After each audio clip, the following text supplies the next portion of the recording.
Ndinoda kuti nyika isiwe vanhu vangu inguva yedu hatingatadzi kubudirira Mwari ari parutivi pedu rambai muchirwa My hitters don't die, the real hitters gon' shine and my people gon' line. That's my point to it, yeah. I ain't saying but the hell do I not have a deal? I swear this thing is a real dog. I play it fan off, the cowards so they can't feel. The wife try to console me like it's coming, baby, chill. She don't understand. I'm the only one that's real. I remember the third grade. Them kids, they had waves. I had them BDBs. You know that Zimbabwean grade. So they do shades. When your boy hit the stage, press play, and all the chicks was like, yeah. While boys was moving bricks, I was moving chips. Yeah. If she gave me calculus, gave her a mouthful of it. Heat rose to this thing, boy, I bet on myself. Grand Rising, everyone. Welcome to a terrific Tuesday. I get to be with all of you and share some great insight and work that we've been putting out here in the community. So I'm always excited when we can uplift the work of our production teams, capturing those stories out there in the community. But I just got to say, welcome to the Day with Trae. I'm your host, Trae Holiday. And I'm excited because when I get to have these kind of conversations, it allows me to dive a little bit deeper into the work that we're doing. But of course, you know, it's the top of the show, y'all. So go ahead and tag and share the stream. That's right. Participate with us. Thank you for all of you who are tagging and sharing the stream with those who you feel could benefit from a daily dose of dopeness right here on the Day with Trae. If you can't watch us, you can always listen to us because we have you covered, y'all. On any podcast platform, just search Converge Media Network and the Day with Trae. You'll find me on your favorite and also Google, Spotify, iTunes, SoundCloud, Apple Music. Again, whichever one is your favorite, go ahead and search for us, y'all. You'll find us there. Well, you know, these are some clips that we ran before and maybe you've seen out there on all of our social media handles. But really, I wanted to uplift two different things that I think are super important. You know, just yesterday being here with Karita Hall, we were talking about a little bit outside of this, the show about participatory budgeting. And this is something that allowed a lot of people to participate in, put their insight into. So we're going to be covering that later on in the show. But earlier in just like last month, I was able to be a part of the grand opening for the Elizabeth Thomas Homes. Let Cesar Canizales, one of our correspondents, tell you all about it. I was born by the river. The mood was celebratory and emotional in Rainier Beach during the grand opening ceremony of the new Elizabeth Thomas Homes apartment building on South Henderson Street. The complex features 119 units for low-income people. It includes 3-bedroom units for families, not just small 1- or 2-bedroom apartments. There's event space for the community and a playground, and it is close to the Rainier Beach light rail station. The building is named after Elizabeth Thomas, a beloved community advocate and mentor who worked as a nurse at the Odessa Brown Clinic in the Central District and who was pivotal and important in the Black community. Some of Thomas's family members were present at the ceremony. She sacrificed all her life. This place here is going to help a lot of people, especially in these days and times. Thomas's daughter, Donsetta Powell, said her mother was very giving and helped others. All I want to say is that I appreciate Evelyn, I appreciate everyone involved, and that her legacy will live on. Evelyn Thomas Allen was the driving force behind the project as executive director of the famed Equity Alliance of Washington.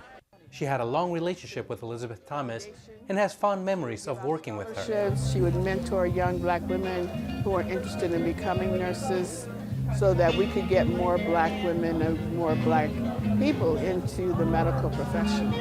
So she was active all over the city, all over the state and city government, advocating for policy changes. Allen worked with Catholic Housing Services of Western Washington to develop the building. It's a humbling honor for me to be able to have this building open up in honor of her. It's amazing to me to even think that I can have a building that's 6 stories of homes with her name on it. that's going to be providing a safe haven and a place for families to grow and prosper. Converge Media's Trae Holiday was involved in the plans for the building. She says the impact will be felt throughout the community. It's felt by the families who will occupy this building. It's felt by the folks who will be able to utilize the community event space for their own gatherings and celebrations. It's also felt by, I think, other developers, because we're really putting them on notice to say, we know how to build in our communities, and especially we know how to elevate community needs. Holiday says even her son got involved, as he is part of the artwork that adorns the building. Kudos to the artists, Mujali and Outside Think, for actually going out into the community to say, we want this building to represent actual community members. Holiday added developers could learn from community-based organizations how to build housing for communities. There are driving, amazing forces within our community organizations that are encouraging for-profit developers to understand how we can do development in a better way by utilizing human-centric design, because they are literally a part of these communities. They're able to bring all of the folks in to participate in what they need in a space like this. Gregory Davis, the unofficial mayor of Rainier Beach, told guests that developers too often look for small businesses to occupy ground floors, but he said that's not always what is needed. One of the things that we sought out to do was to engage the developers of housing in this neighborhood and to say to them, not only do you need to house those of us in this neighborhood are between 50 and 120% annual median income, what you also need to do is make sure that your ground floor of your development has community benefit. The Elizabeth Thomas Homes building has event space for community use. It's not just a building, it's homes. It's not just putting them in there, we help them grow. We're invested in our family's future. So it's more than just putting them in their units. We're there to help them be the best that they can be. That's right.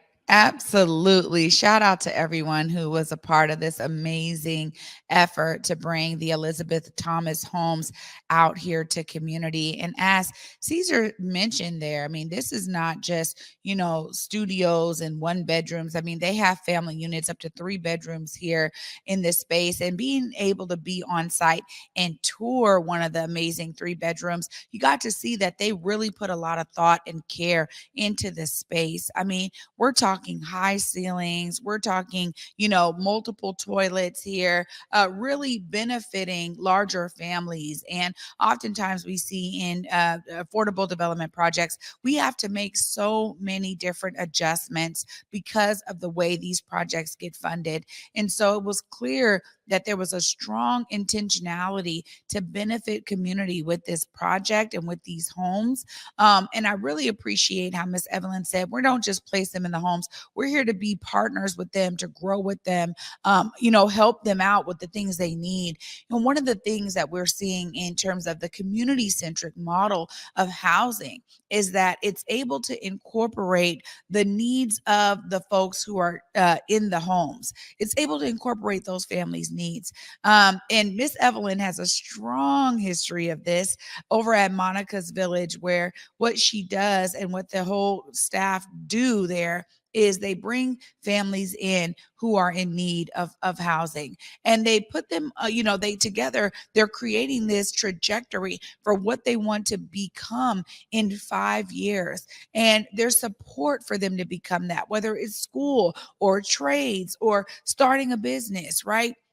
They are really regulated by the things that they say they want to do, and then they're encouraged by staff. There's all these amazing opportunities to check in and to tap in and make sure that they have what they need. And I think that these holistic approaches really benefit community overall, because a lot of these spaces are there for those who need them at the time they do, so that then they can move forward in their life. Maybe they're there until they can get their down payment for their home, home, or they're there until they can do a market rate rental, but they're building upon their own desires and goals. And that's really the benefit, I think, of having, folks from community be the ones to develop these spaces, because we understand some of those intricate needs and nuances that are necessary to really implement positive outcomes for all the families there. So shout out to everyone. I wanted to show this one again because I thought it was really important. And when we talk about community engagement opportunities, y'all, after the break, I get to dive in more with participatory budgeting. Stay tuned. Right after this, you're watching The Day with Trae. Hey, I'm Besa Gordon. You may have heard my voice on Hits 106.1 or seen me on Converge Media, but now I'm coming to TV. I'm hosting the newest show on Fox 13 called Back to Besa. Check us out every weekend for the hottest topics, interviews, the latest trends, and uplifting stories. We're going to have so much fun, and teens, we got you too. Back to Besa Saturday nights, 10:30 on Fox 13, and Sundays at 10 a.m. on Fox 13 Plus.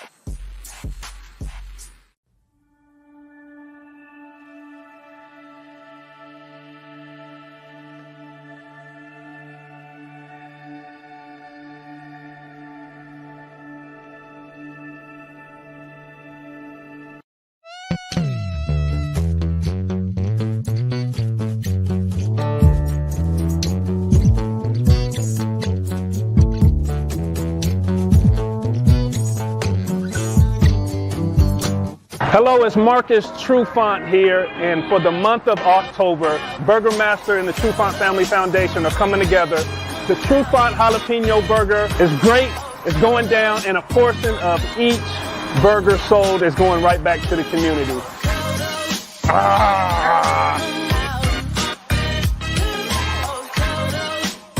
Go Hubs!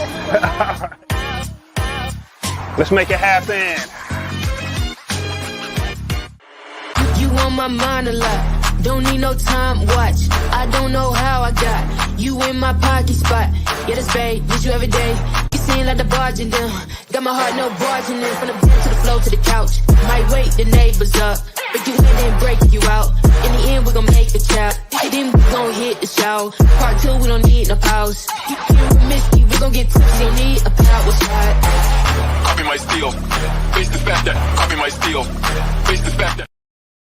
Welcome back, everyone, to The Day with Trae. I'm your host, Trae Holiday. I get excited about opportunities for us to have civic engagement, y'all. And I wanted to highlight participatory budgeting. We've been talking a lot about this. We've had folks on The Day with Trae from the Participatory Budgeting Project who were, integral in making sure that community members were engaged in this process, that the youth were engaged, because anyone from the age of 12 and up can say how they want this budget to benefit their own lived experience. And it is something that allows for folks to be guiding how money is coming into community. And this is a part of a larger effort that was done by so many organizers to bring participatory budgeting process, one of the largest that the country has ever seen, with $30 million. Eventually, the community is having a hard time trusting systems as it is. So what I heard was, how do we hold you accountable, and how do we know the decisions we made are going to truly be honored in the end?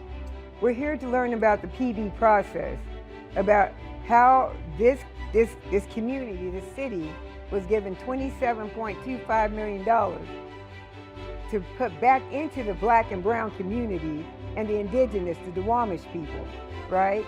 And as a lived experience outreach person, work in the work group, it's my job to go out and do the outreach to make sure that people are aware that they have $27 million to spend, right, in the first place, and what do they see in their community that they want fixed.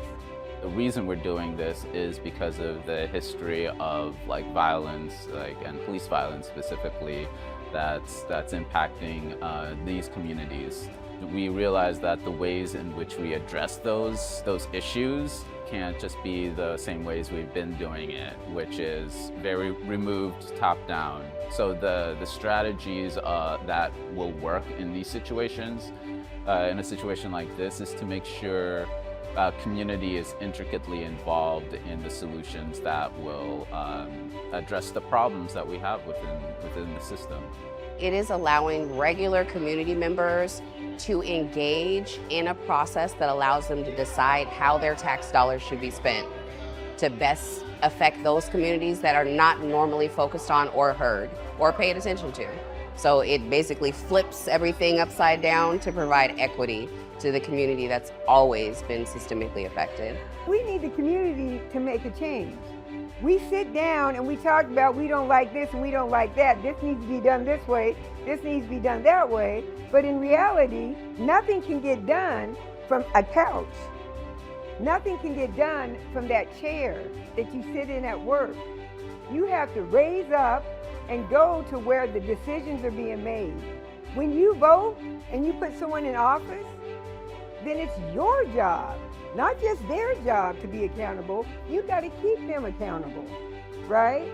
So we need people to come in. The community, this is us.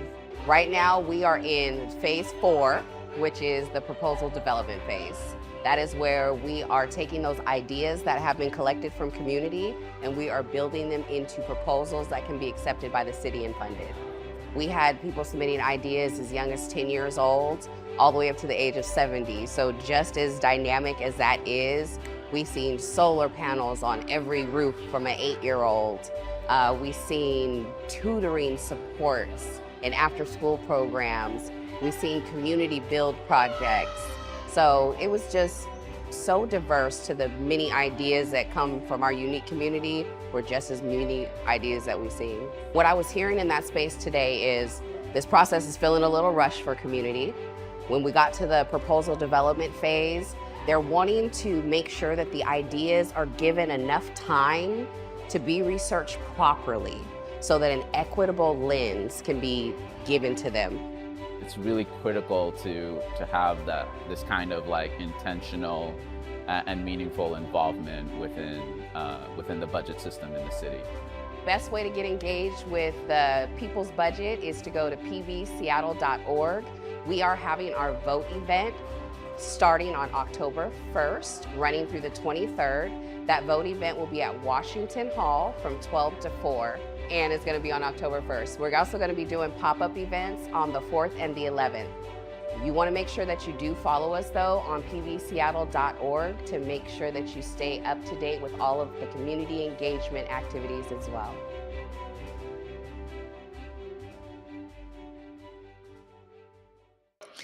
Wow. Well, there we have it, y'all. Participatory budgeting is alive and in full effect. And you can make sure that if you live within the city of Seattle, please let them know how you want this money to be spent. You know, when I think about the ways that I was able to participate in this to bring the money to fruition, there were so many different meetings that we had with city council members and other leaders in the community and in the city to say, we need to be thinking about how we repair the past harms of divestment, gentrification, and all of the choices that the city of Seattle made that were heavily impacted by Black families and others from the global majority. And this is one of the answers to that call. You know, in 2020, there were a lot of us that were taking to the streets to say, we need to see changes happening, not just with our police department, but with the ways that people are being treated, specifically Black people. And this was something that was like, yo, when we think about all of the solutions that are crafted on the ground, they need to be invested in intentionally so they can be sustainable. So please make sure your voice is heard for participatory budgeting, y'all, and learn, be educated, get engaged in this process, figure out when is the deadline? What can I do? How can I stay engaged? How can I stay up on it to see what does get invested in? That's really important too. Let's all follow the money so we can be engaged and educated all at the same time. I'm going to wrap it all up right after this break. Stay tuned. You're watching The Day with Trae.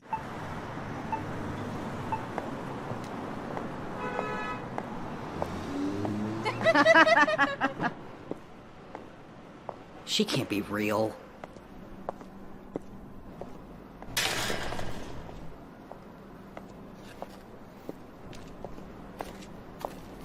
You looking to make some money tonight?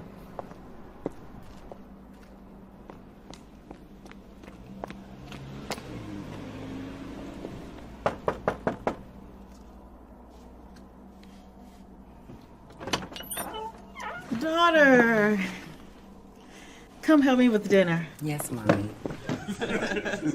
So I told her. Hey! Hey!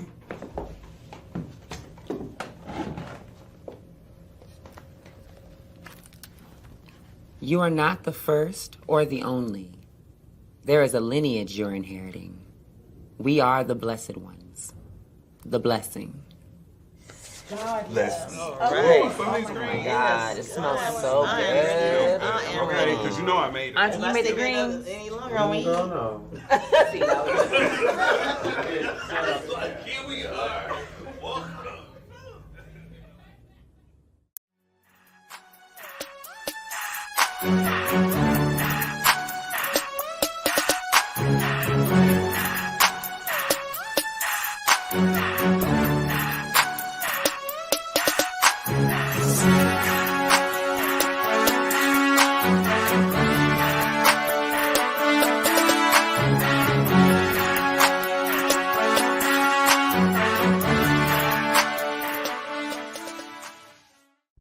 Big Tobacco thinks they know everything. They think they know you, your community, the places you go, the way that you spend your time. They think they got you all figured out, down to a formula, a calculation based off of numbers of what they think they know. Show them they're wrong. Learn more at theythinktheyknowyou.org. Welcome back, everyone, to The Day with Trae. I'm your host, Trae Holiday. I just want to thank you for being with me during this episode so we can spotlight some of the great work happening in community. You know, these are two opportunities, and while they may be different, they're also showcasing that community has been engaged, y'all. So I'm encouraging you to be inspired by all that community engagement, and you join in so you too can be a part of some of these amazing solutions that we're seeing based on community voice and collective action. Y'all, for me, until tomorrow at 11 a.m. Peace.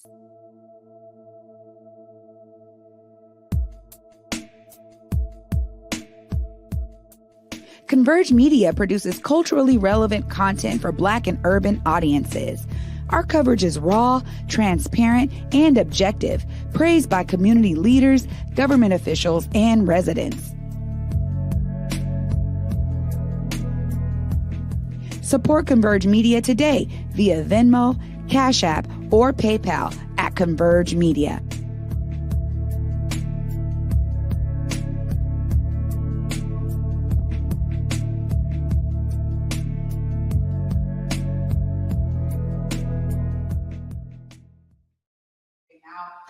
I had just missed it.